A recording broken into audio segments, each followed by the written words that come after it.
Good afternoon, everyone. I'd like to welcome you all to the McGowan Theater located in the National Archives building in Washington, D.C. I'm Doug Swanson, Visitor Services Manager for the National Archives Museum, as well as one of the public program producers here. Before we begin today's author talk, I'd just like to remind you of some programs that are going to be taking place in this theater in the very near future. On Tuesday, February 3rd at 7 p.m., Eric Foner will be heading a panel discussion about his latest book, Gateway to Freedom, The Hidden History of the Underground Railroad. And then on Thursday, February 4th at 7 p.m., Marvin Kalb will moderate a discussion on the espionage case of Julius and Ethel Rosenberg. To find out more about our public programs as well as our exhibits, please take one of our monthly event calendars, which you'll find in the racks in the theater lobby. Or you can visit our website at www.archives.gov/calendar. Our topic for today is Iran-Contra, Reagan's Scandal and the Unchecked Abuse of Presidential Power by Malcolm Byrne. Malcolm Byrne is Deputy Director and Director of Research at the Non-Governmental National Security Archive based at George Washington University. He also currently directs the U.S.-Iran Relations Project, which promotes a multinational and multi-archival approach to the study of that troubled relationship. Previously, he served as co-director of the Iran-Contra documentation project and coordinated the archive's work on U.S.-Soviet relations during the Cold War. His latest book is Iran-Contra, Reagan's Scandal and the Unchecked Abuse of Presidential Power. Previous books cover a range of topics from the history of the Warsaw Pact to the 1956 Hungarian Revolution, the 1968 Soviet-led invasion of Czechoslovakia, and the crackdown on the Polish Solidarity movement in the 1980s. His volume, Mohammad Mossadegh and the 1953 coup in Iran, won the biennial Mossadegh Foundation Award for Best Book on Iran in 2003-2004. He edits the Archive's award-winning National Security Archive Cold War Reader Series and has had articles published in such outlets as the New York Times, the Washington Post, Columbia Journalism Review, Journalism of Cold War Studies, and Iranian Studies. Please join me in welcoming Malcolm Byrne to the National Archives.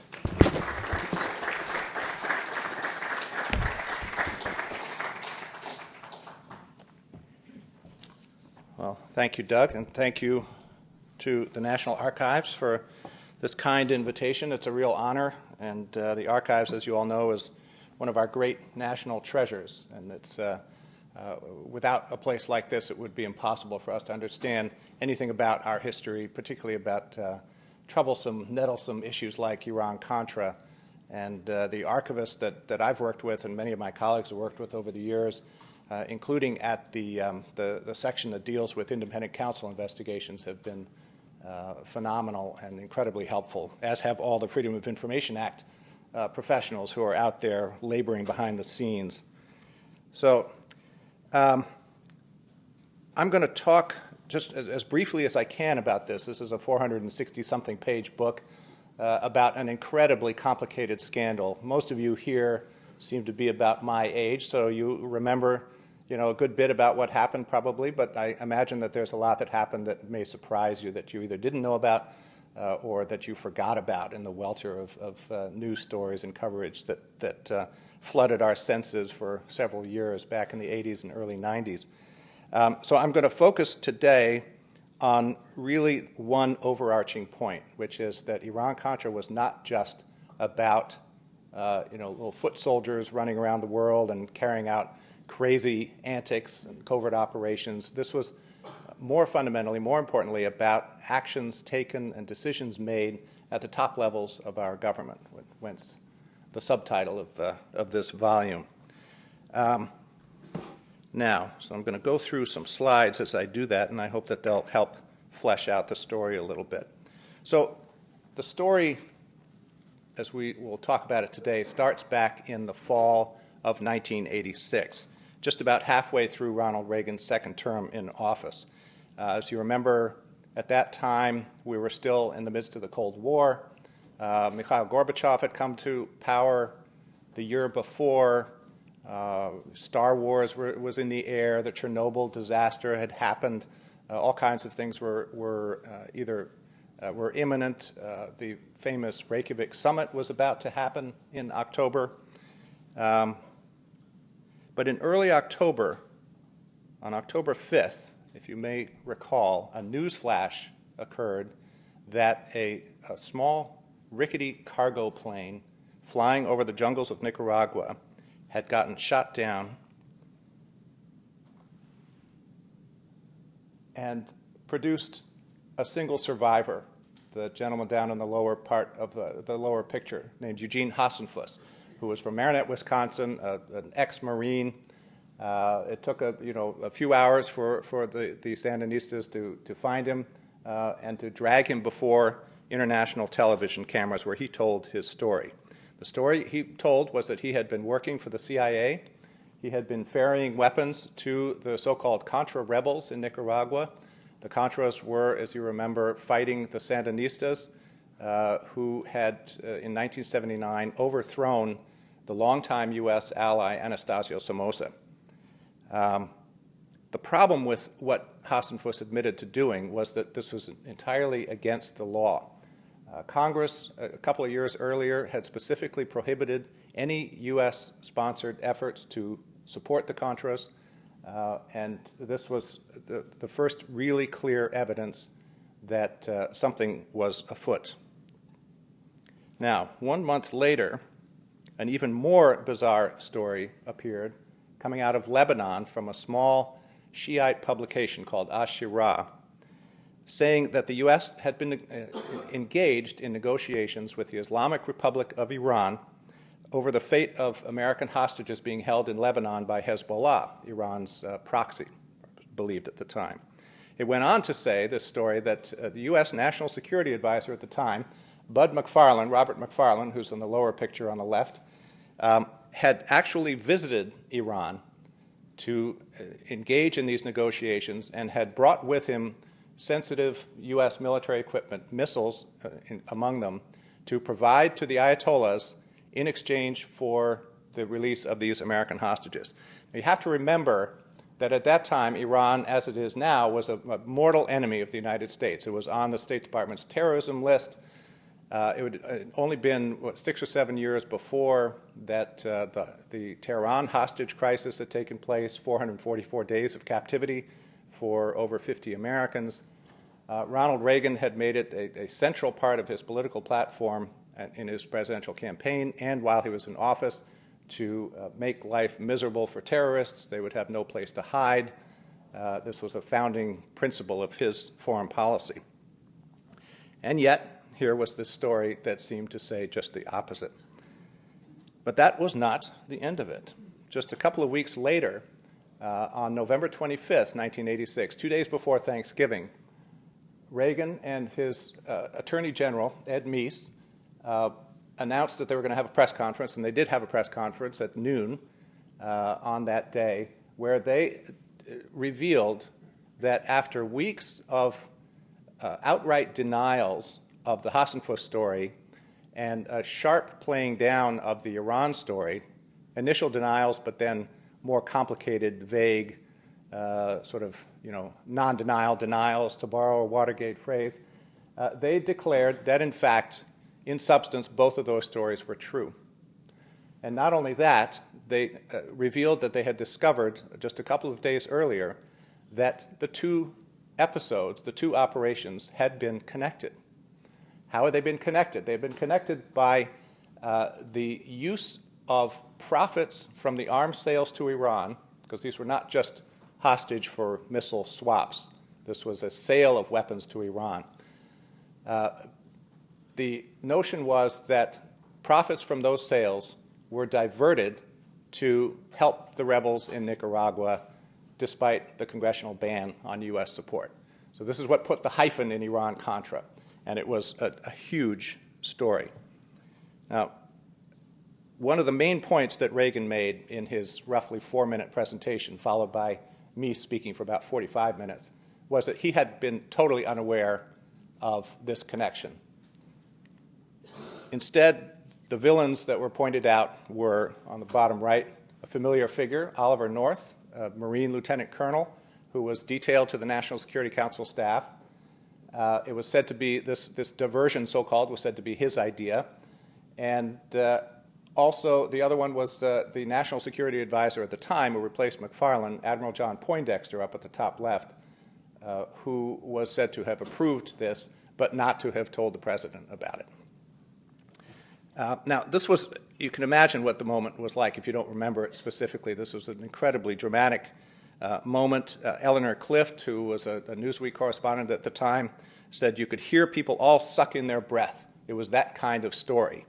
Why? Because it was an admission of basically corrupt, potentially and arguably illegal acts being committed by members of the White House staff.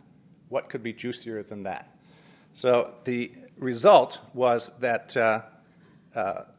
virtually everybody in the media, everybody in Congress, and those of us in the public were essentially sent down that trail to follow that story. The media, after years of frustration of trying to pin something on the Teflon president, finally seemed to have something that they could get him with, and they were determined, by and large, to try to prove or disprove the assertion that the president had been ignorant of this potentially illegal action.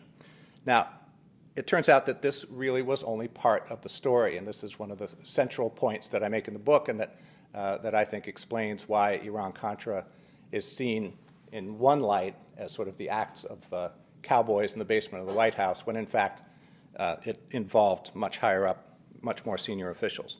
So as one skeptical journalist, one of the few who was at the press conference, asked, he said, what is to prevent, he asked this of Ed Meese, what is to prevent an increasingly cynical public from thinking that you went looking for a scapegoat and you came up with this whopper of a diversion, but it doesn't have a lot to do with the original controversy? Now, it so happens that Ollie North had the same idea. And as he writes in his memoir, the diversion of profits, he says, was itself a diversion of a different kind. He writes, this particular detail was so dramatic, so sexy, that it might actually, well, divert public attention from other, even more important aspects of the story, such as what else the president and his top advisors had known about and approved. Now, I happen to subscribe wholly to that theory, so that's a central part of this book. Now, later on, Reagan's aides would claim, and Reagan himself would claim, that he had been largely kept in the dark by people like North and Poindexter and other advisors who did not fill him in on critical parts of the story and the details. But it's very clear from records that are available at the National Archives and the Presidential Library and so on, that, in fact, Reagan met regularly with top aides, was explained in detail what the situation was in Iran, what it meant to be involved with hostage negotiations and trading missiles and so on, and that he understood perfectly what was going on. So I'm going to just give you one example to make this point. This is a set of handwritten notes by Defense Secretary Caspar Weinberger, who was one of the strongest opponents of this Iran operation, along with George Shultz, the Secretary of State. And it's from December 7th, 1985, so a few months into the operations, which began in August of 85. It's a meeting in the family quarters of the White House with Shultz, Weinberger, several other officials, McFarlane, Poindexter, and the quote that is impossible for you and I to read, but thanks to investigators, they transcribed it for us, and I'll just read the key part of it. Weinberger writes, I argued strongly that we have an embargo that makes arms sales to Iran illegal and President couldn't veto it. Plus, that washing, quote unquote, through Israel, who was one of our partners in this operation, wouldn't make it legal.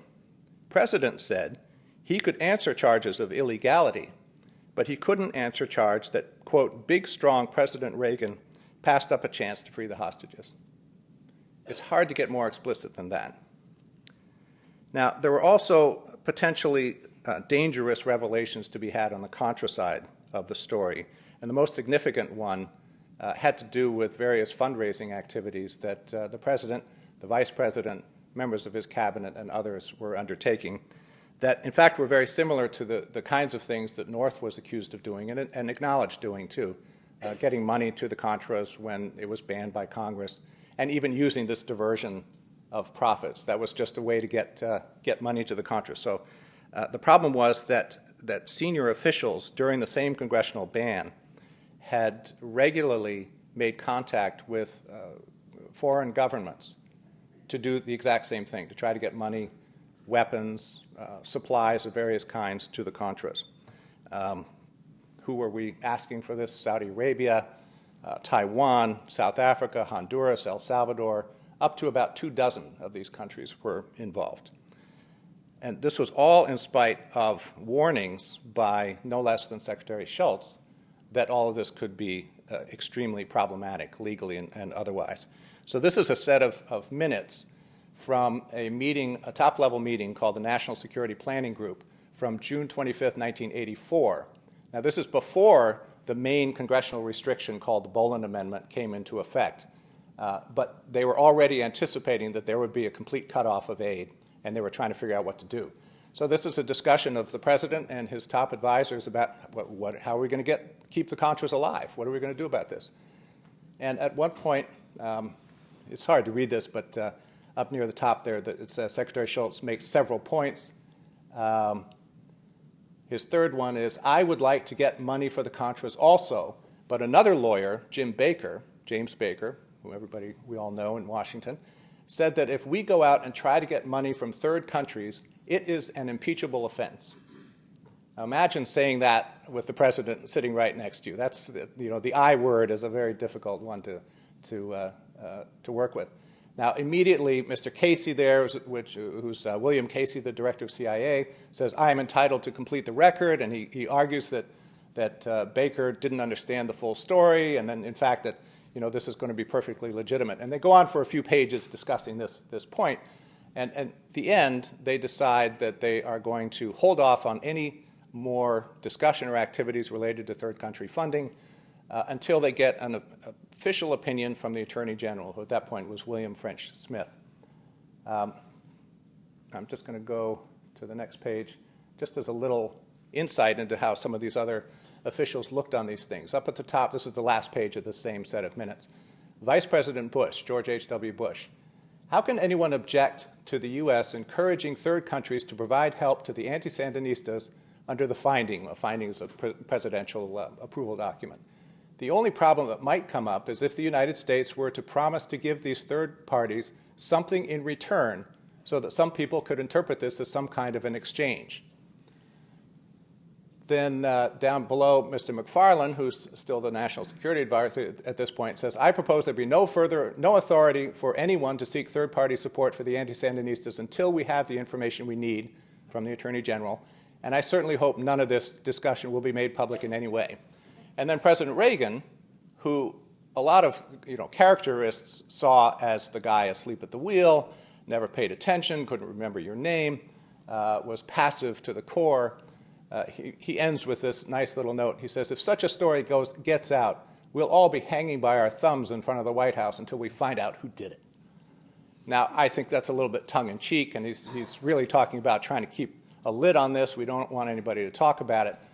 But it's one of dozens of examples that you find in records like this of Reagan being extremely active, extremely engaged, coming up with ideas, trying to push the group to be more active. It's a very different portrait than some of his opponents present.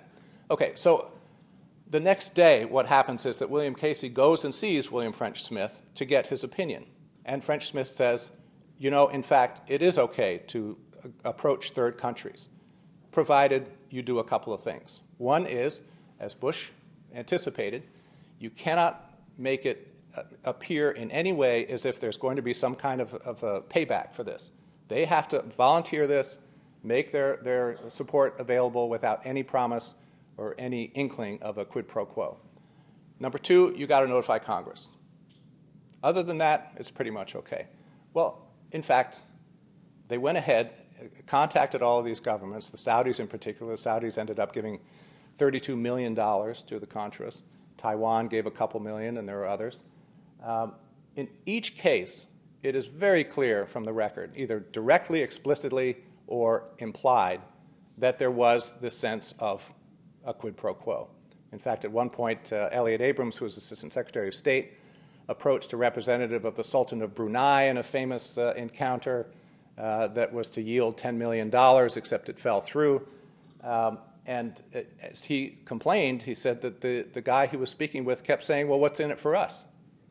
Explicitly, and Abrams would say, well, you get the eternal gratitude of the President of the United States and the Secretary of State. And he's like, well, that's fine, but what else are we going to get out of it? So there was no question whatsoever what was expected out of this.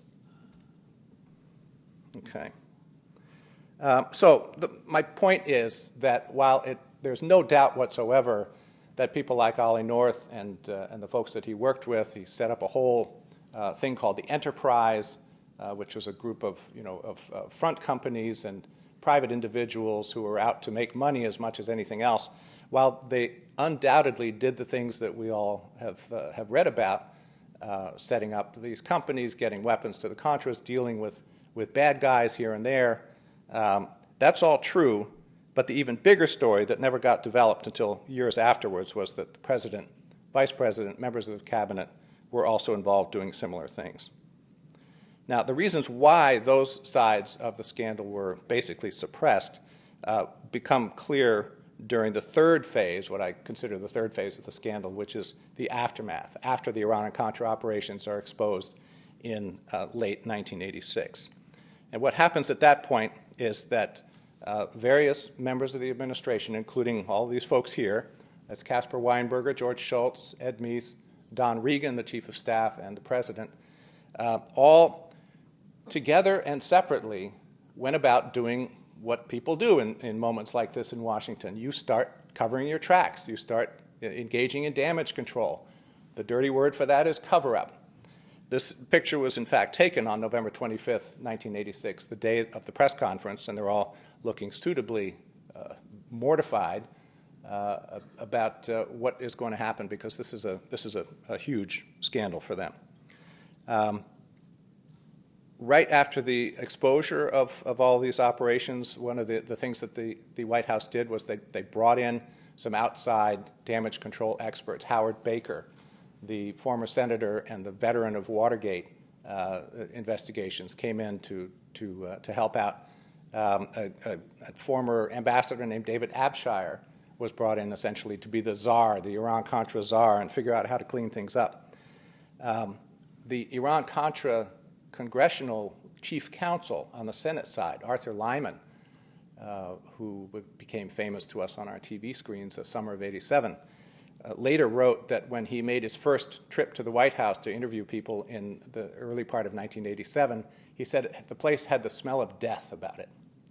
And when you read memoirs of other people who were involved in it, there's just a picture of essentially chaos and a lack of any direction other than to find in policy of any sort, including arms control and Soviet relations, very critical things, because everybody's attention was focused on trying to figure out how to put a lid on this thing. One of the most stunning stories to me is not one that I uncovered, but it was reported by Jane Mayer and Doyle McManus, then of the LA Times, in a book that they wrote called Landslide, was a story of Howard Baker, at one point bringing in a former advisor to Gerald Ford named Jim Cannon to come in and investigate these very unsettling stories that they were hearing about this kind of chaos in the White House and just general malaise, to borrow from Jimmy Carter, based on this notion that President Reagan had become totally disengaged and that he was not running the show and nobody knew what was going on. And Cannon goes in and, according to McManus and Mayer, interviews a bunch of White House staffers and gets his own sense of the lay of the land, and is so troubled that he writes a memo to Baker and the others where he proposes consideration of invoking the 25th Amendment, which is designed to remove the president in case of incompetence. And if that doesn't send shivers down your spine about the state of play there and the state of President Reagan's mental situation, then that's a tough one to match. Now, what happens is, according to David Abshire, the ex-ambassador, He and Baker are, of course, worried about this. But then they go and make their own little rounds, and they go and visit the president to talk to him. And they walk into the room, and Reagan looks at them cheerfully, makes a joke, looks great, looks like the Gipper. And in a flash of an eye, the two of them, Baker and Abshire, look at each other and basically say, there's no problem here. He's in great shape. This is terrific. And off they go, and they purportedly don't think about this again. I just find that really hard to believe. There's not a lot there's certainly no records that are available that you can look at. And one of the great difficulties of this story is that everybody that you might want to talk to has their own perspective on this, their own political perspective, and it's extremely difficult to parse all of this. That was one of the biggest challenges of doing this book for me. But I don't see how you could take the recommendation of someone that you have brought in yourself, who has invoked this incredibly serious option, and on the strength of a single encounter one morning with the president, you decide that none of that has any substance. But that's just part of the story. All right. Now, finally, in late November '86, so just before this press conference happens, with all of this kind of semi-controlled and uncontrolled pandemonium going on in the White House, where it's not just everybody circling around the president trying to protect him. It's clear that that's happening. But everybody's looking out for themselves, too. A perfectly natural kind of thing. But the problem is that it completely distorts the story of what's really happening. At this point, Ed Meese, who is essentially protector-in-chief for the president, considers himself as Reagan's one of his closest personal advisors, decides that it's time for him to step in and conduct what he called an investigation or an inquiry, but there was something, as you may recall, that came under serious discrediting later on, because it was clearly not a fact-finding Justice Department type inquiry. He was the Attorney General, after all. It was part of this damage control operation. At first, Meese settled on a story that featured a president, again, as I said earlier, being protected, if you will, from the facts of what was going on in Iran, and particularly the question of whether or not the arms sales that he had approved had been approved legally, appropriately, and so on. He decided that the president had not known. The problem was that both George Shultz and Robert McFarlane told him specifically that the president had informed them that he had known all about what was going on and had been specific as well. That was when Meese decided that he had a real problem on his hands. But before the whole thing had time to explode, well, let me see. Yeah, let me go here first. It's almost as if Providence intervened.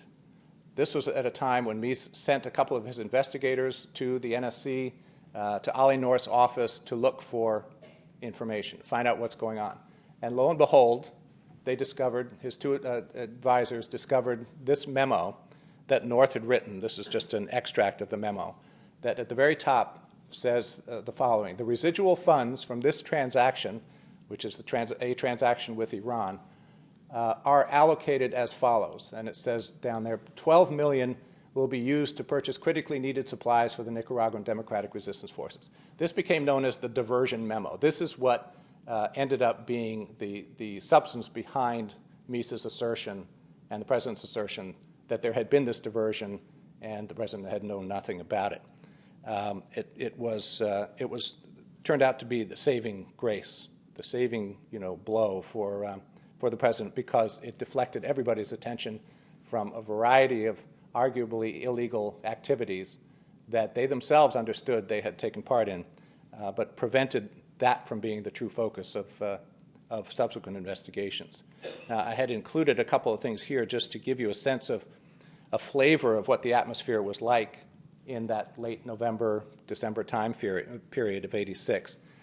So here is, as it says, extract from Vice President Bush's diary, which he started on November 4th, 1986, which was a day after the Iran revelation came out, interestingly enough. So down below, it's hard to see there, on November 5th, he makes the following comment, and this is important in the context of the big question of what did Vice President Bush know? If you recall, Bush was about to run for president in 1988 and was extremely interested in essentially staying as far from this scandal as he possibly could. And he denied being in the cockpit. He said, I was out of the loop on Iran. I didn't know anything that was going on. So here's November 5th, 86. On the news at this time is the question of the hostages. There was some discussion of Bud McFarlane having been held prisoner in Iran for 4 days. Not quite right, but he was in Tehran. I'm one of the few people that know fully the details, and there is a lot of flack and misinformation out there. It is not a subject we can talk about. All right, so much for his being out of the loop. Now here, next couple of items are notes that were taken by a close aide of George Shultz, who was deeply troubled by all that was going on. And Shultz would go to these meetings in the White House and come back to the State Department and basically just, get debriefed by his advisors. But there's a lot of angst in these notes, and these notes are terrific. They're detailed, and not least, they are legible, which is really, really helpful. I'll just read the one part at the bottom. Well, no, I'm going to read a little bit more. At the top, he says, our credibility is shot. We have taken refuge in tricky technicalities of language to avoid confronting the reality that we have lied to the American people and misused our friends abroad. We are revealed to have been dealing with some of the sleaziest international characters around. They have played us for suckers. There is a Watergate-like atmosphere around here. The White House staff has gotten increasingly secretive, self-deluding, and vindictive. This is in early November. A little bit later on, a couple days later, down at the bottom, he's a similar type of a meeting. He says, I don't mean to CF, right, to compare it directly, but sort of like Watergate. They get in and can't get out, and so stonewall and get in deeper. And then finally, so this is a couple of days before the press conference, and this is one of the little bits of evidence that I used to support my argument about the president's role. I, meaning Shultz, told, and that's the letter P, this is the symbol that was used for the president in these notes. I told President Thursday of what Bud McFarlane, told me about November 85, which is a particular missile shipment to Iran that Mies was saying that Reagan had not known about. He said he knew it. When dug into, will be shown that President pushed these people. So this is not a case of Reagan being kept in the dark and things happening all around him that he was unaware of. He was very aware of what was going on. Okay.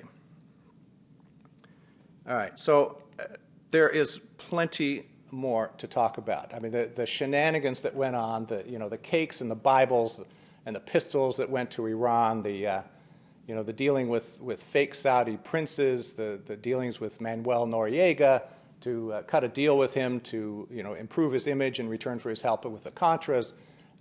Just amazing things that happened that fill the pages of this book. Are things I would love to talk about if you have questions later, but I can't really get into them now. There's just too many of them. But what I would like to do, just to wrap this up, is to talk about some of the takeaways, of which there are plenty, but I'll just give you a couple. First is that I think this story offers incredibly important insights into the Reagan administration, into the president himself, who was one of the most fascinating political characters of our time. And it's information and insights that you just wouldn't get from the official record that was produced by the administration. No administration would have done anything different, I don't believe. But I don't think that you can understand fully his character or the actions of our government in this time period without knowing this story. The second point is that the affair was, although it was downplayed by defenders of the administration as being just a series of mistakes and miscalculations and all very innocent. In fact, it had very significant effects, and it was a critically important episode. It had effects in the region. Of course, it prolonged a war in Central America that most Americans throughout the Reagan presidency disapproved of. This is why the administration took the whole policy underground and went covert to begin with, because they could not persuade Congress or the public on any consistent to pursue a more aggressive policy against the Sandinistas. In the Persian Gulf region, it had also very significant effects, and I argue that in the aftermath, in the period where the administration attempted to make up for the diplomatic sort of fallout from these revelations, the U.S. got itself much more deeply involved in the region, escorting tankers and actually engaging in firefights with Iranians and putting Americans in harm's way, and in fact losing American lives and many innocent Iranian lives. The famous shooting down of the Airbus in July 1988 that killed a couple of hundred Iranians. All of these were results of a desire, and this is from interviews with U.S. officials and diplomats, a desire by the administration to sort of make up for the gaffe that this affair represented.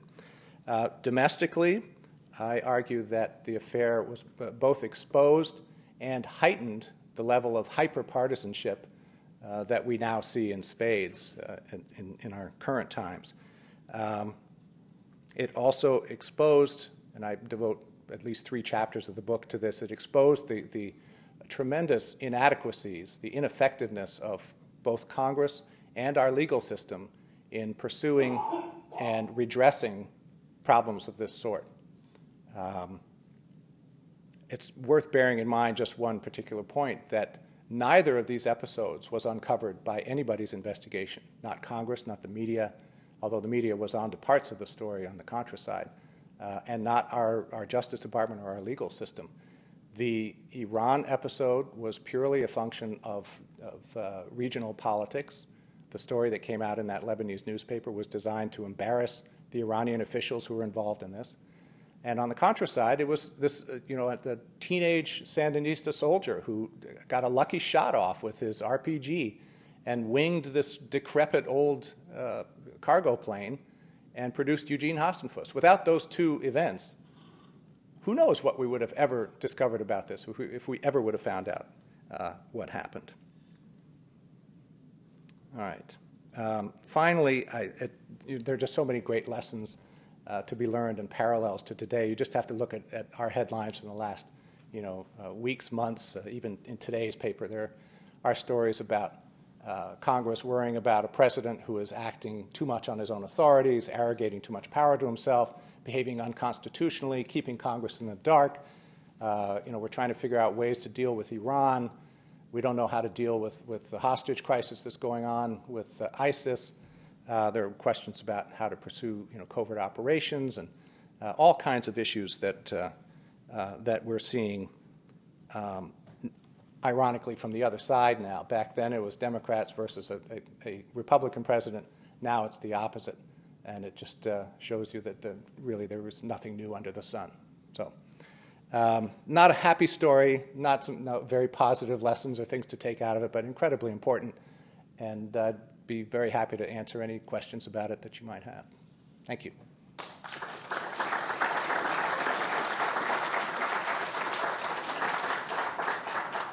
If you have questions, if you could go to one of these microphones on either side of the auditorium, please. Yes, sir. Thank you. Very interesting. Just a clarification. You mentioned at one point that the position was deny. What was the concern, do you feel, that was going to come out? You mentioned the shoot down and some other things, but it sounds like to their own reason they decided to release the story. And I'm just curious why that might have been. And then I guess once it was out, who would you guess would be the advisor to the president to say, you can't remember, or I don't know where I was, or any of that kind of stuff? Wait, what's the last part? Who would have advised that? Who would have said, yeah, you're not in this, you're confused or whatever? Well, there are notes that people have taken from the time that talk about that. There are meetings on November 10th of 1986 and elsewhere around that time period, so after the first revelations, where it's very clear that a story is being put forward by people like John Poindexter, the National Security Advisor, and later on Ed Meese, where they are saying these very things. The president did not know that this had happened, and they don't. It's not one of these things where they come out and say, okay, here's our story, and everybody okay with this, we're going to stick with it. It's not far from that, though. You can imagine that's not the kind of thing that you would say in a meeting of that sort. But what you have are the notes of several participants that all more or less comport with each other, And then you have George Shultz coming back to the department going, I can't believe what's going on here. And very vividly complaining about how these guys are putting the president into a corner, and it's going to come out that he was behind this, and all hell's going to break loose. And then there are other bits of evidence, like one of the main participants, Richard Secord, a retired general who worked with Ollie North, who called John Poindexter on the day of this press conference and said, you've got to do something about it. And Poindexter's response is, it's too late. They're building a wall around the president. That's basically a quote. So there's a lot of evidence that shows that this was what was going on. Now, as far as whether they released the story or not, this is one of the trickier parts of this, because these guys had as their sort of antecedent Watergate, right? What was the big lesson of Watergate for, at one level anyway, which is don't cover up. Don't look like you're covering up. Now, added to this is President Reagan's firm belief that he had done nothing wrong. This picture on the cover is from a March '87 speech that he made, which was the first time, after much pressure from Nancy Reagan and Don Regan and other people, and David Abshire, he finally comes out and says, okay, it looks like we traded arms for hostages. And he says, I've got the quote in here somewhere, he says basically, my heart tells me that we did not do it, but the facts tell me that we did. The facts and the evidence tell me that we did. That's a great insight into what he was thinking about this. He thought, I wasn't doing anything wrong. I wasn't trading arms with hostages, with hostage takers. Hezbollah were the hostage takers, not Iran in this case. It's a sort of a leap of logic there. But these things come together to produce an approach that is designed to show maximum openness. They didn't declare executive privilege. They released hundreds of thousands of documents to investigators. But what's critical is what they didn't release. And this is a huge reason, part of the reason for why we didn't get the full story. It didn't sink into the American public as much as it should. And the main instance of this was the withholding of personal notes of the kind that you're seeing here, from George Shultz's aide, from Cap Weinberger, from Donald Regan, from George Bush. All of these guys were importuned regularly by the Office of Independent Counsel to produce any notes, personal diaries, any of these materials that you have. None of them did it for years. It took 4 or 5 years before they finally started to come through with them. And now we have them. We don't have them all released, but they're at the National Archives. You can see parts of them. And they are what paint the most devastating picture of what was going on at the time. And it's very clear why they withheld them. And as I say, any administration would probably do the same thing. This is not a partisan issue when you come down to it. This is the way governments behave, and people in power often behave when they're backed into a corner. But that's the pudding that is the proof, if you will. There was a desire to, at a minimum, appear to be as open as possible. But there's very clearly an awareness that several things could happen. At one level, Congress could cut off funding for the Contras for good. That was really what they didn't want. But then on a more personal level, as things started to escalate, there's the clear awareness, like, holy cow, I could personally be in deep trouble here. Ollie North changes his tune as soon as he finds out that he could face jail time. At that point, he starts singing. And it's pretty much the same with the others. So, it makes the story a lot harder to sort through, because there are so many different versions and so many different games being played. But it's also part of what makes it more fascinating. So. Did they think it would just, we'll be honest, and everybody will go, okay, thanks, and move on to the next thing? Are you asking, is that what they thought? Someone that's made the decision, we're going to be honest, and somehow this honesty will result in a minimal overview, and it didn't turn out that way. I'm just curious what the logic would be, that it would be closure because we're honest, and that's it. Well, almost nobody argued for complete honesty, is the irony.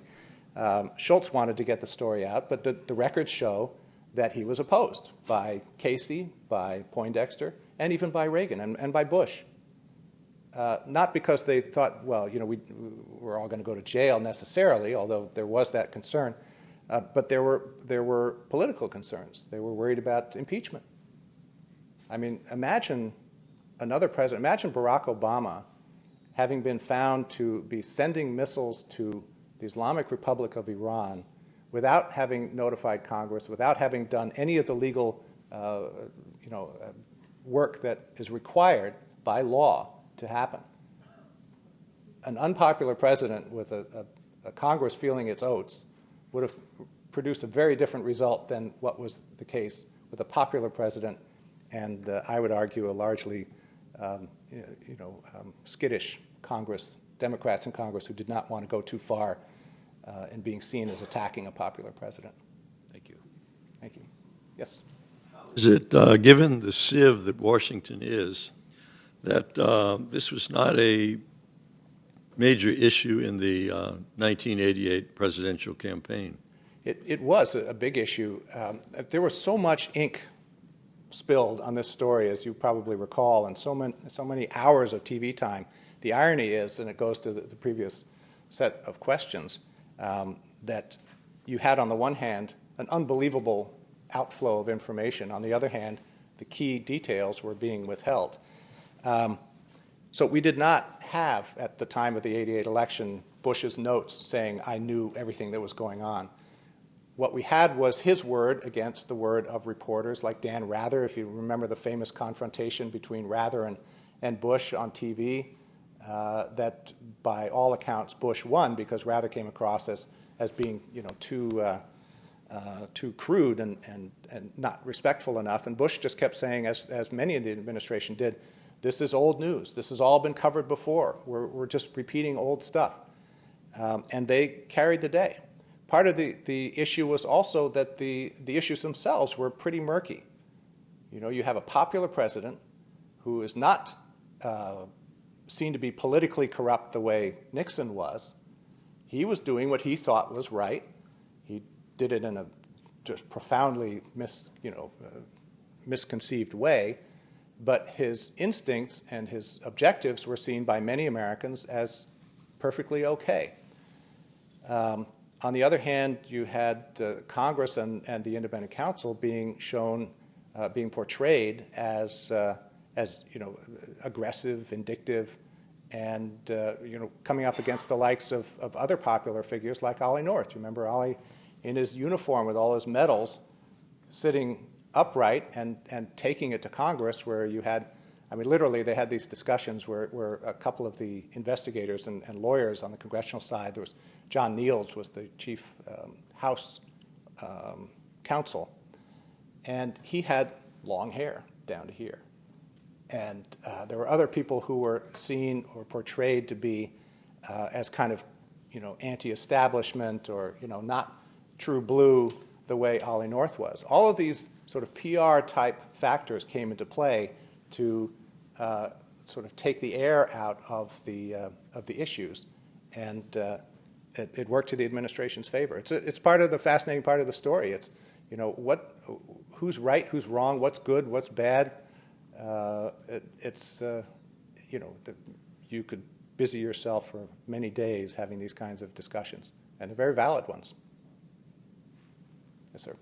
Speaking of the last days of President Wilson, in reading all of these notes, did any of his close advisors have any concerns about the president's mental well-being? Yeah, they did, as far as I can tell. And again, it's not something that you're going to find a lot of documentation about. This story about Jim Cannon and his invoking the 25th Amendment is the most dramatic. But when you read between the lines of some of these notes, you do definitely get the sense that there were concerns. And it's part of, and in my reading of it anyway, it's part of the rationale that Ed Meese came up with for saying the president didn't know about this. When George Shultz tells him, no, wait a minute, I told the president, and the president told me that he knew about it, Meese makes this comment that is rendered a little bit vaguely in the notes, but what it boils down to, as I read it, is, yeah, but he doesn't remember. And you can sort of see that that's something that may be justified, may not be justified, but can act as a rationale. If he didn't remember, if he didn't know in his own mind what was happening, how can anybody really attack him for it? Yes, ma'am. I was curious, in the beginning, who initiated the releasing of the hostages? Was it more of an Iran approaching the administration and saying, we'll release the hostages if you give us this arms shipment, or vice versa? Yeah. If I had another hour, I would love to tell you the whole thing. What it boiled down to was a perfect storm of conditions. Bud McFarlane and a few others in the administration really wanted a strategic opening to Iran. Why? Because they were afraid that with the U.S. loss of Iran in 1979, when the Shah was overthrown, that would leave the way open for the Soviets to come in. That's the big worry in this dark period of the Cold War that we're still in. He wasn't able to get his idea past people like Schultz and Weinberger, which was to allow for our allies to provide small amounts of weapons to Iran as a way to get them the message that they didn't have to go to the Soviets for that kind of thing. You could still rely on us. We'll help you out. That was his idea. Schultz and Weinberger just dumped all over it. And there's some great documents that talk about that. While this is going on, of course, Iran and Iraq are engaged in mortal combat. Iran has an American-based army, military. They need, above all, American equipment to keep going. At the same time, arms dealers are circling like sharks in the water, and there are a couple of them that come up with this idea to approach Israel. Manager Ghorbanifar is the main guy, and he works with the Saudi billionaire Adnan Khashoggi to approach the Israelis and say, how about it? You guys have American equipment. Why don't you provide it to them? Well, the Israelis couldn't do that without checking with us. At the same time, an NSC staff consultant named Michael Ledeen is hot on the trail of a lead that he's been given, which boils down to the fact that the Israelis seem to have the potential to get past the veil, if you will, in Iran and start working out some dealings with Iranians who may be more amenable to a renewed relationship with the United States than we're led to believe in public. So you have on the military level, on the arms dealing level, on the political level, all of these people and forces coming into play that lead Shimon Peres of Israel to say, I want to do Reagan a favor. He's done favors for us before. Let's go tell them that we have this possibility of an opening with Iran that will, at a minimum, provide a lot of valuable intelligence about what's going on. Approach them and see what they think. And they send an envoy to talk to McFarlane. The key phrase in their discussion is the idea that as a sign of both sides' goodwill, the Americans are providing a small amount of weapons to Iran, and the Iranians might consider trying to get our hostages released from Hezbollah. How would that fly? And McFarlane just, he sees that this is where it's going to go, approaches Reagan, who is recovering in the hospital from his polyp surgery, and Reagan, within a matter of days, says, absolutely, let's go for it. And this is one of the cruxes of the story, is that while some people thought that this would be a great way to form an opening with Iran, and Reagan was he got it, but clearly, from every piece of evidence, what really motivated Reagan was getting those hostages out. And when McFarlane was able to put that together, that was how that got started. You don't have to read chapters 3 through 9 now. You've got it all. Yes, ma'am. Did this scandal have tentacles that led to the crack cocaine epidemic in this country and the war on drugs? That's a great question, and my answer is partially.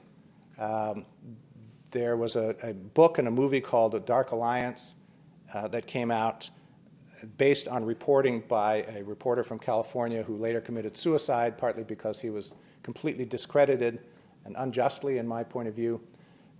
What he out was the fact that elements of the Contras in Nicaragua, who the U.S. was working with, not only knew about, but were involved in drug dealing. this reporter's stories, I believe, took the story too far in saying that the drugs that these Contras were dealing with were essentially the spark that created the crack epidemic, not just in Los Angeles, but in the United States. I think that's a vast overreach. But there is no doubt, and why? Because we have CIA records that confirm it, that people like Ollie North and the CIA folks that he was working with understood perfectly well. I've even got some sample documents that I don't have time to show you. Understood perfectly well that there were elements of the Contras involved in this stuff. But the CIA Director, William Casey, got an agreement with the Justice Department before Meese, with William French Smith, that basically allowed CIA operatives to legally turn a blind eye to things like that. I mean, specifically drug dealing, in order to pursue what they considered the more important objective of overthrowing the Sandinistas in any way that they could. So there's no question of a drug connection. The level and the significance of it is not as great as has been reported. We've got two more questions, Malcolm, and we're almost out of time, so if you could give us the abridged answer. One Pains question. me too, but yeah. How deeply was Bill Casey's right-hand man, Robert Gates, involved in this scandal? Great question, and the shortest version I can think of is that he was basically, as a colleague of mine, Tom Blanton, who runs the National Security Archive where I work, I think he was the first one to put it as he was the see no evil, hear no evil, speak no evil guy. The record shows that he had very good reason to understand that things were happening that shouldn't be happening with the Contras, and even knew about the diversion at some point late in the game, but before it all came out. But that he labored fairly hard to try to remove himself from any kind of scrutiny. And he paid a price. He was denied the position of director of CIA, if you remember, when he tried to, when he applied for the position. And it was partly because of this, not entirely. But then, of course, he came back and was reborn. And you know, that's a great story of how you can overcome crisis and live on to make big contributions. Hello. Of course, during Watergate, there was deep throat. Looking back, was there enough for the media to actually put this story together, do you think, and actually break it into a much wider story? Yeah, there was a lot there, and there were people in the media, people like Brian Barger, and a couple of others from AP and let's say the Miami Herald and later on the Post and the Times and others in Wall Street Journal, who did some incredible reporting. When this started really snowballing, if you go back and you look at all of the New York Times Index or something, I mean there are just hundreds of stories every week that are breaking loose new bits of information. Ironically, I think that was part of the problem. It was information overload, and the rest of us just kind of, our eyes glazed over, and we couldn't put it all together. But there were bits of the story that had come out before, but it took these two events, the Lebanese publication and the shooting down of that cargo plane, to really pull the strands together. But it never got anywhere close to impeachment. It never got anywhere near that. Why is that? Well, I'm trying to keep it brief, but I think that, again, it's a popular president. It's a Congress and Democrats who were loath to be seen as being too aggressive. Republicans will completely disagree with that description. Also, Reagan was known to have mental issues, and he was also coming to the end of his presidency. So if you're going to impeach somebody, and the point is to get him out of office, he's going to be out of office before you get far in the process anyway. That was part of the rationale. There were other considerations. They were worried about a repeat of Watergate, which many Democratic leaders thought was too disruptive for the nation to endure again. They were worried about the effect on arms control negotiations, making the Americans look weak. But I come back to the point that if we had had access to these personal notes and this damning evidence that was deliberately withheld for a number of years, if we had had that at the very get-go, and you had been able to distill this story using that kind of evidence, there may well have been a different outcome. Okay, thank you very much. Appreciate it.